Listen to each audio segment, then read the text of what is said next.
Omega Radio umwanya makuru mu Kirundi mukamuri kumashikizwa na Jean Ndayizeye Sidisper mukanya turababwira yavugwa mu makungu.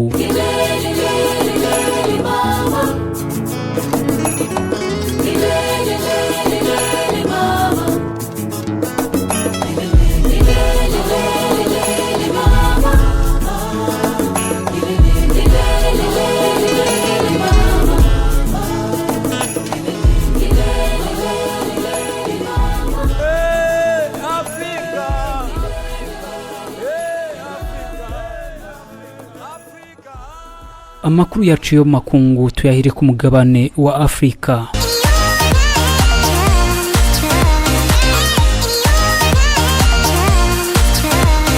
Burkina Faso.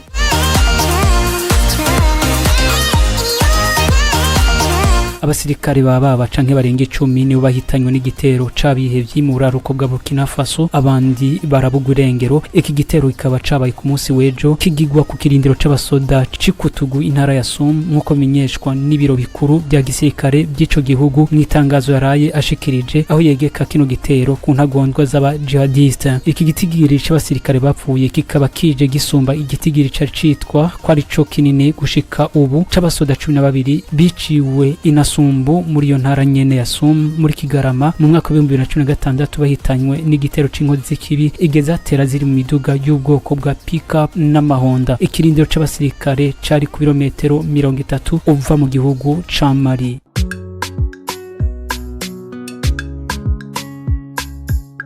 Kenya.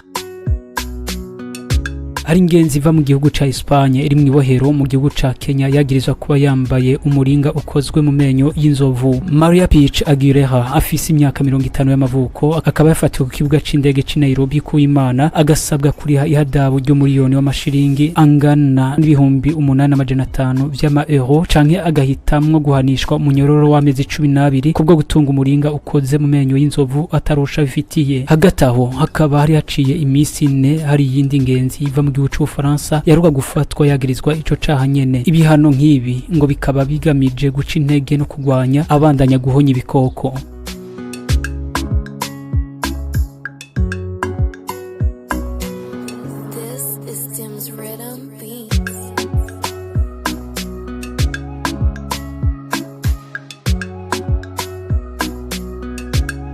Unaho tubabwira avugwa ku mugabane w'Uburayi.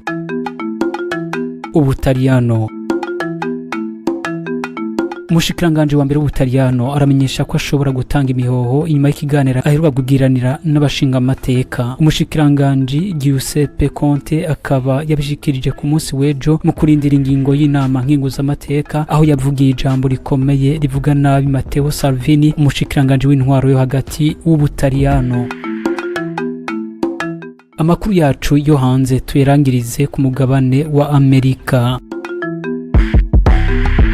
Ku munsi w'Imana uheze niho yatsinda urubanza akarenganurwa inyuma yo gucirirwa umunyororo uri hagati y'imyaka 30 na 50 akaba ari Ivyo Hernandez wo muri San Salvador turi muri Amerika yo hagati. Umwigeme w'imyaka 21 akaba yari yagirijwe kwica uruhinja yarahejeje kwibarukira mu kazu ka sugumwe mu kwezi kwa kane ku mwaka wa 2016 aho we yasigura ko yari yibarutse umwana apfuye. Ku munsi w'Imana uheze rero niho wamuburanira yamenyesha ko Ivyo Hernandez yarahejeje gutsinda urubanza. Ivyo yavuze muri aya majambo ararekuwe n'ukuri twatsinze. Ariko arasohoka ava muri sentare y'Ciudad Delgado mu buraruko bushira ubuseruko bwa San Salvador. Evrine akaba yagize ati ndanezerewe kubw'Imana natsinze urubanza, ndabashimiye mwese kuba mwaje kunshigikira. Aya majambo akaba yabwiwe abigeme n'abakenyezi baba 100 bari mu myerekano yo kumushigikira aho bari barindiriye kware kugwa. Ivyo Hernandez akaba yaramaze amezi 30 mu munyororo. Mukaba mwomenya ko leta ya San Salvador ikarira icaha cyo gukorora inda.